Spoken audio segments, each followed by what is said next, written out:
সবসময় ভালো থাকতে পারে না, পারবে না, হবে না। শত্রু কোনো সময় ভালো হয় না। জানেন না কেন দেশটা ধ্বংস করলো, কেন কেন আমরা টুকরা করলো? এই কারণে হানালা কই আবার আরো 65 সালে 64 সালে রাইট হয়েছে, 65 সালে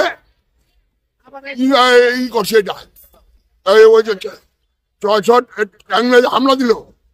হামলার পরে ইন্দিরা গান্ধী দেখলো যে আমি এটা তো চলবো না, পারুম না আমি, এই করলে কি করলো, শেখ সাহেবের এই লোটাই বাস দেশ তখন শেখ সাহেব তোর সময় চান না।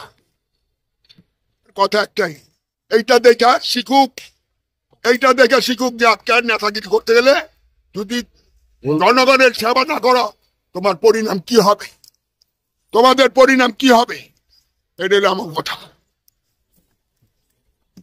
এইভাবেই হবে, যদি হাসিনার মতন করে এইভাবেই হবে, ওদের এইভাবে চাইতে হবে।